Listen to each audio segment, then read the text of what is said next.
Friday edition. What is today? Today is the August the 29th. Scary. The year is going fast, but we're excited. We got Jerry with us as always. Jerry, good to see you. And special guest, Elie Atallah with Stay Clean Solutions out of Lithonia, Michigan. What's up, Elie? Hello. Thanks for having me on today. No, man, I appreciate you coming on board. And Jerry, I'll say hello to you after I say hello to the guest. But how are you today, Jerry? I'm good. I'm a little depressed. My Cowboys lost their best player and went up north, and they gave him over to the team that's beat us in the playoffs for the last several years at home. So let's just send him up there. Yeah, see what he can do up there. So who is that contact? Who is the guy now? Micah Parsons. Yeah, but you know, Elie, he's a Detroit fan, so he doesn't care. He beat us all over the place, home, away, on a Tuesday, doesn't matter. So, good stuff. Yeah, it's all good. I'm recovering. So we'll see. Take as long as you need, Jerry. Yeah. Good stuff. Well, Elie, I'm glad you joined us. We've been kind of working with Elie on the side, Jerry and I, but also Elie's been he's been a world tour for the last 2 weeks. I guess we saw you out in Cleaning Cocktails last week, and the week before that we saw you at Spartan Chemicals BSC seminar. But do us a favor, Elie, introduce yourself, your basically how you got into the business, how long you've been in the business, talk about your company. Let's just dive into kind of a little more about you and your company. Yeah. First, I want to say I was looking forward to this when you first invited me on. I love what you're doing. I don't think the industry gets enough spotlight that it deserves. And you guys, hopefully with this, will open up some avenues for people to learn some more information about it. And regarding my history, how I got into it and whatnot, we're a family-owned and operated business based out of Livonia, Michigan. I'm currently the COO of the company, so I run and handle pretty much every aspect of the business currently. Our business name is Stay Clean Solutions, and my dad opened the company in 1985, or variations of it, I should say. So we've been around about 40 years now. Essentially, pretty much how every entrepreneur's children play, right? We've been involved in the business our entire lives for the most part, in and out. We get some passions, we'll face them, and then we'll jump back in for a little while. But officially, it's been about 5 years since I've been in a leadership position. Awesome. Your dad started the business. That's Nabil. Great guy. He's got a history like no other else. But definitely does. Yeah. And just out of interest, what age did he throw you in the business? And what was that first job? I think that's always an interesting question for second generation. Yeah, I'll tell you a quick story about it. So it was project work. I've been involved going on locations, visiting office seminars and things like that ever since I was probably in elementary school. Yep. However, when I was about 11 or 12 years old, he actually started bringing me on the project work. That was my first line before I started pushing brooms and cleaning the bathrooms and things like this.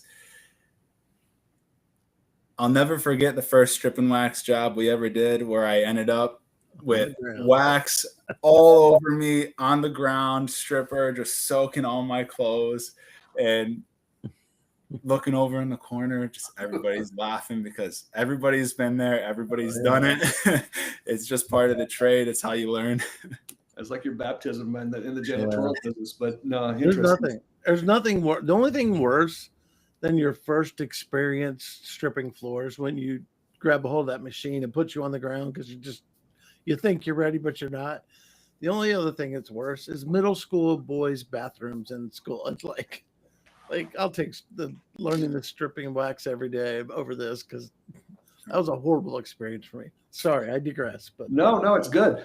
So stay clean. You guys are solutions out of Lithonia. Like, what is your ICP, your ideal customer profile? Like, where's that sweet spot for you guys? Because you're in the auto capital of America, right there outside of Detroit, right?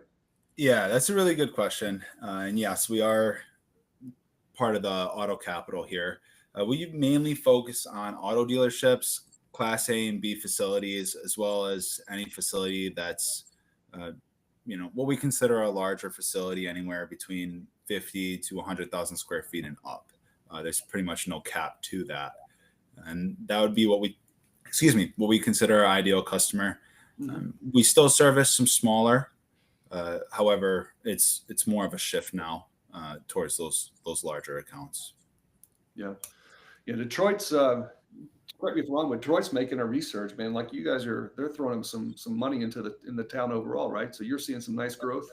Yeah, it's definitely improved over the past years, to say the least. So much different drive. Yeah. Different drive. Let me ask you this: the service radius, and then if everyone has their unique angles, like your service areas around Lithonia is what's that radius, and then secondly, when you sit down with clients, what do you feel like makes you different, makes you unique versus your competition out there? Yeah, we get asked this question a lot. To answer the first part, we service about 180-mile radius from Livonia, which is where our headquarters is. So in time-wise, it's about 2.5 to 3 hour radius from where we're currently located. The biggest thing I would say that makes us different and stand out, which to us is extremely important, would be our culture that we uphold in the company, as well as our people. So in every aspect of our business, we always try to put the people first. I think aside from how we do business with our customers and aside what they see in terms of quality, as soon as they realize these people are truly, they uphold the family-owned aspect of our business and attribute it to the people in the company, they just want to do business with us more because they know that, one, the people are being taken care of properly, and two, they'll get a lasting job out of it. So we'll get a good retention rate and things like that to uphold the facility in a better manner. That's really that's good. I would love to ask you this because dig into a little bit more. I wrote an article a couple months ago about how customer service can really set you apart in this industry. It's a very competitive industry. Yeah.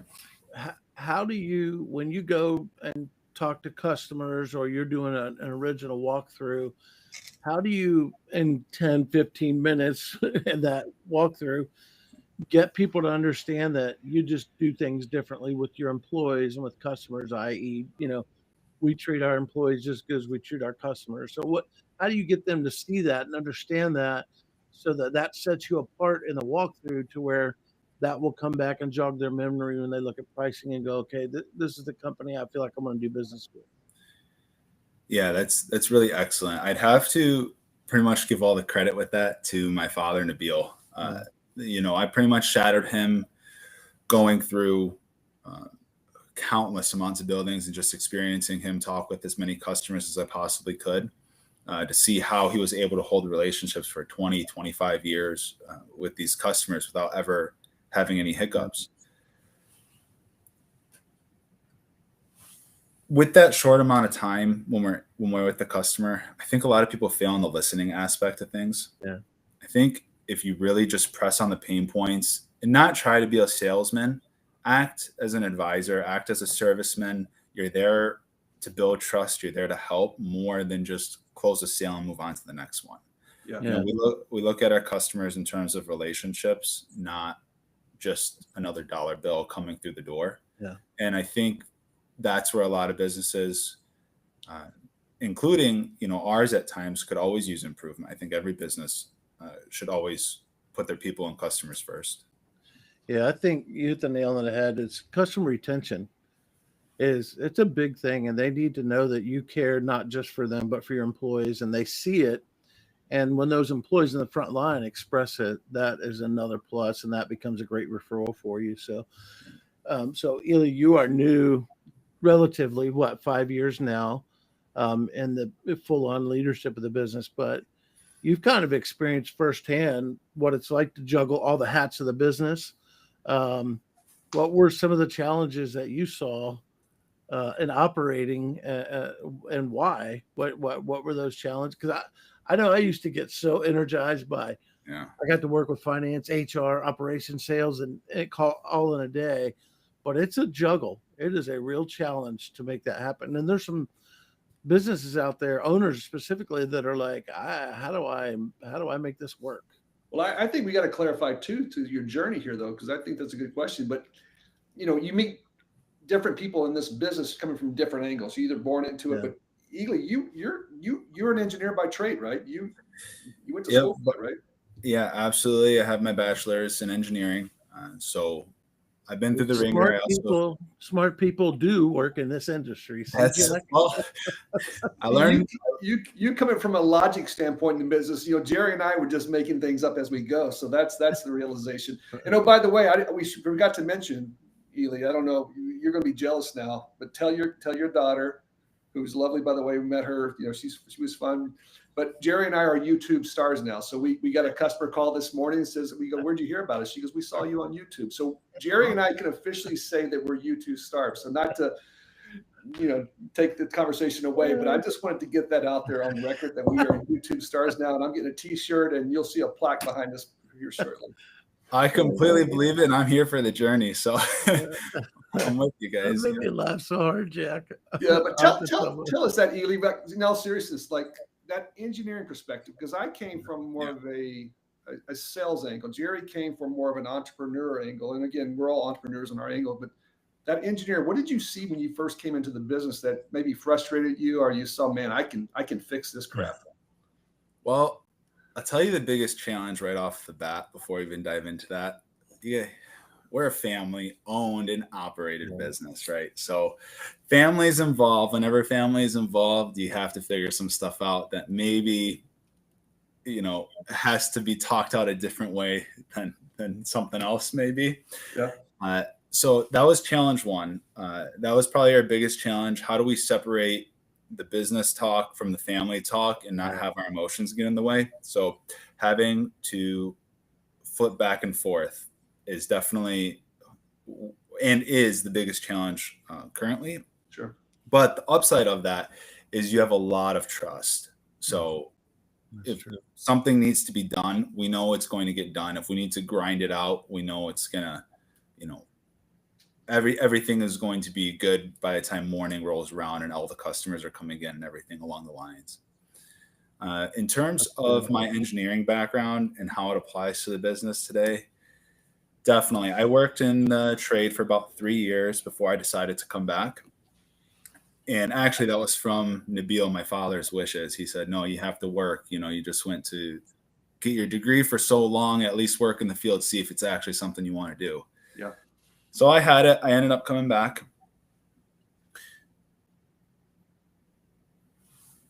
Systems, right?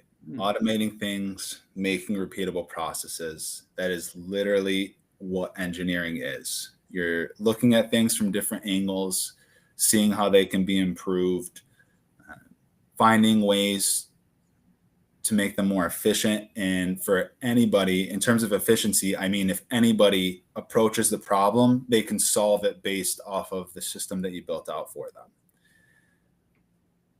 I think once you're able to start implementing those and figure out those challenges, which are always ongoing, they never stop, that's where I thought I could play the biggest role in terms of continuing to grow our business and to scale our business to a larger degree. And that's a two-way street. I think that's where clients need to think about. That's what I like about talking with you is it's not only internal, your own organization, but you're taking that process and procedures to your clients as well and saying, hey, listen, this is what I see within your own organization. So this is a two-way street very much and the value you guys can bring. So that's what I do enjoy, our conversations when we have them. So thank you for that. Yeah, very much. Like my wife was an electrical engineer, so she comes from the same mindset. And when she left her job of 26 years to come work for us, our processes and procedures got way better, way more intricate. And we found ourselves being able to help, like we talked about, Elie, many times, help our customers answer their own problems or fix their problems with the kind of processes we brought to the table for them. So that's great, man. Good stuff. Good stuff. Now, to talk through that, because you got your brother in there's business, so this is a family company. So you got your sister in there too, right? Yeah. So you got your father, your brother Andrew, your sister as well. But talk about that when you came in, because Jerry and I see it all the time, and I'm sure you went through with your organization as well. But you're a family-owned organization. It's kind of that mindset. It's easier for us just to handle this and handle this. But if you really want to take your company to the whole next level and really bring that value that you're preaching to these larger clients, you got to start to systemize that thing. So what best practices or lessons could you share that you've learned to allow you to move from that I'm in the business every single day to the point I'm putting systems in place that I can manage the process and give accountability and all that good stuff to your team members? Yeah. So the biggest thing, that's a really good question. What I would say is the hardest part when you get to a certain size is letting go of the field work and really embracing the leadership role and figuring out what you need to do to be able to empower your staff and others in your company as well as your customers and building out your systems. That's good. Yeah, I think and I believe if you put those two things in place, you allow people to start being self-sufficient and take on more responsibility that maybe they're even comfortable with, to allow them now with your support to get pushed into a role internally that they never thought that they could handle. Yeah. And so in turn, it just becomes a domino effect. And, before you know it, you have a full team of managers that you can fully trust with anything that you throw at them for them to figure it out, as well as reciprocate, empowering you because you've been doing it to them so long. Essentially, they'll tell you if you're making a mistake or just maybe the way you're doing things, and you need to listen to them. So. That's Elie. That is like this. This should go viral, Jack. This should go viral. This is good stuff for. So back up and say that again. So, because there's a lot of business owners out there that have hit the ceiling, and they don't understand why. And we are constantly in a rinse and repeat conversation to say to people, when you hit your capacity as a business owner leader, it's because you're not empowering other people to do the work and holding them accountable. So give just one example of, we turned over this responsibility to this person. And then I know this is not something we've talked about too tremendously, but how can, or could you share with somebody, I turned over this to this particular person, and here's what we did to put in place to hold them accountable and make sure things happen so that we could continue on to grow the business? Because we're finding a lot of small business owners are stuck. And that, to me, I don't know about Jack, but I feel like that's probably the number one reason is they're not willing to let go and give that person responsibility. So I'll think about what you said just for a second here. I have an example. It's based off of one of my lead floaters that we have. And he's actually currently in a transition into the situation that we were just talking about.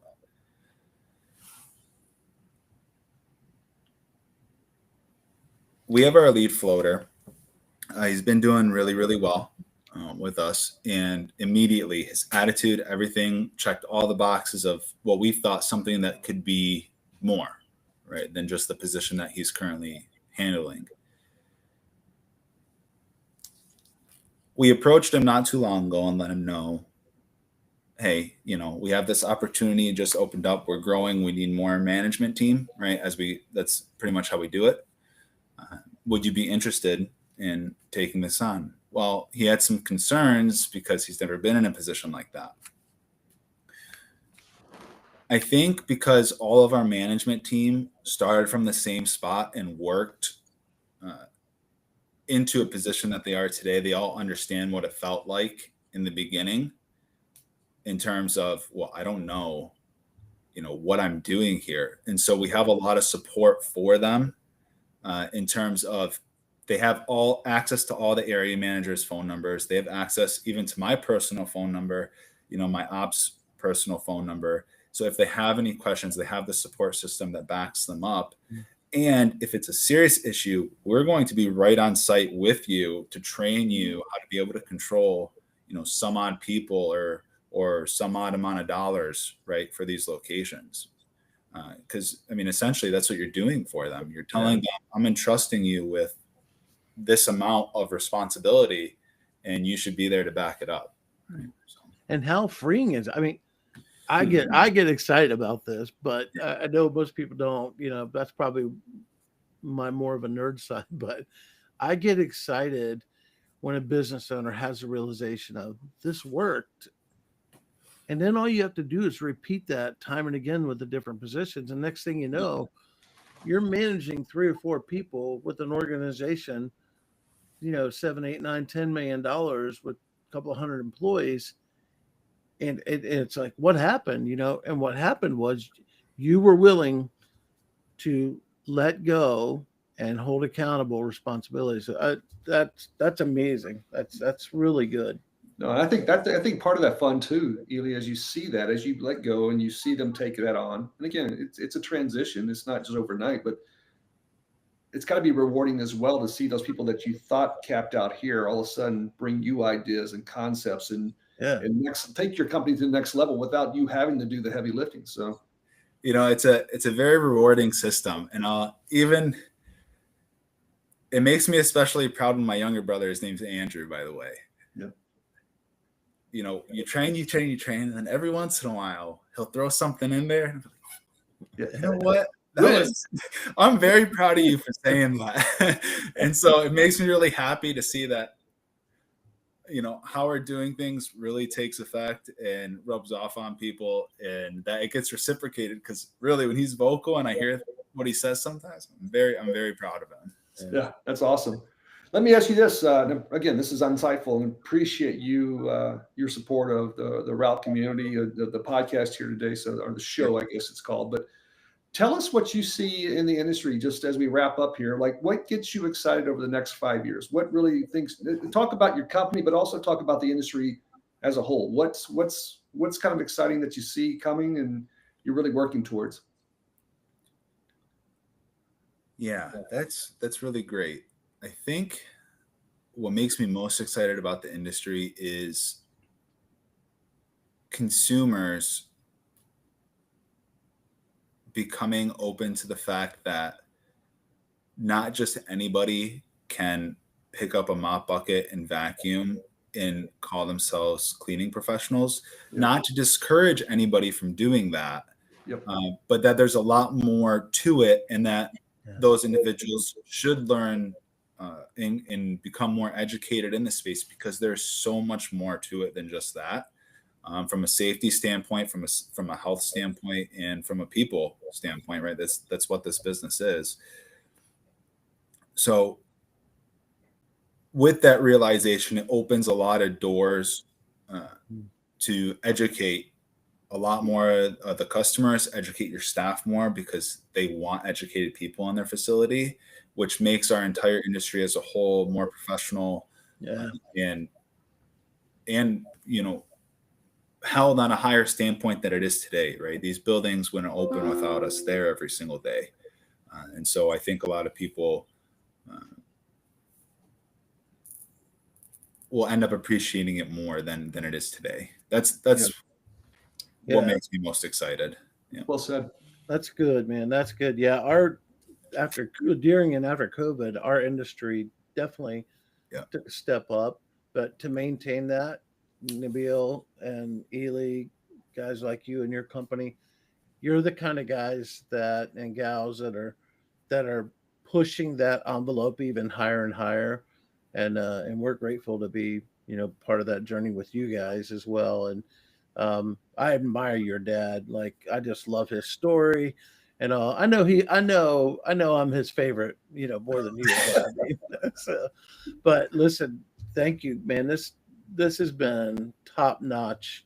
And Jack, I think one thing we've learned: the smarter the guest, the better our questions are. All of a sudden, we get smarter. So there's gonna be some good clips coming out of this. No, but Elie, I think in all sincerity, we appreciate your support of us, and we appreciate you jumping on and taking time. I would encourage anybody listening out there to feel free to reach out. I'll put Elie's contact information, website, all that good stuff out there, that if you are in that Michigan territory markets, definitely reach out. Again, what Jerry and I are trying to do, this is not a commercial. This is more about thought leadership. And, you know, you guys are doing that, Elie, is thought leadership. And you're bringing that, Jerry mentioned, that next level to the table. So we appreciate that, because this is a $90 to $100 billion industry in the United States alone. And I don't think people realize that when they get into this. And I think they look at it as just maybe a few $1 million, but this is $1 billion plus industry. So it's only growing. I think I saw a stat yesterday. It's expected to grow 8% this year and probably 8% next year. So think about that growth. Yeah. Yeah. You drive down the street, every building that's there needs work. Absolutely. Very Jerry, good. any final thoughts? We'll wrap it with you. Then Elie will leave you with any final thoughts before you go, and we'll have a long weekend from there. Jerry? Yeah, just absolutely thanks, Elie, for being on the program, and I'm grateful for what you guys are doing up in that area of the country, and just super grateful to be friends and get to know you and your family well. So thank you for coming on the show. We really appreciate it. Yeah, I appreciate you having me. I'll wrap it up. First I want to say thank you for the opportunity to be able to share a little bit, and I hope a beginning part of our story here as a company in the growing scale. There's two pieces I want to leave the listeners with, and this is more geared towards, I would say, entrepreneurs and leaders that are trying to get into the industry. It's a people first business. It's strictly a people business. So anything you need to do to improve your people skills and to make them feel like they're important, you should do it. And what that'll do in turn is it'll get you large enough. And this is how I knew there was a turning point, is when you're putting out more fires than you are leading. If you're doing that, you need to know that you need to implement real systems in place and assign proper staff and employees that can lead those departments to be able to have you focus on the leadership aspect. After that, pretty much everything just takes care of itself. So love it. That's true. That's so good. Yeah. So good. Good stuff, man. Well, Elie, appreciate it. Again, we'll have the show notes on here as well, and you're welcome back anytime you want to have a conversation and talk about. So thank you, and I guess let's all have a good weekend. So thank you, guys. That's the Chasing Dirt Show. We'll see you next week. Have a good one.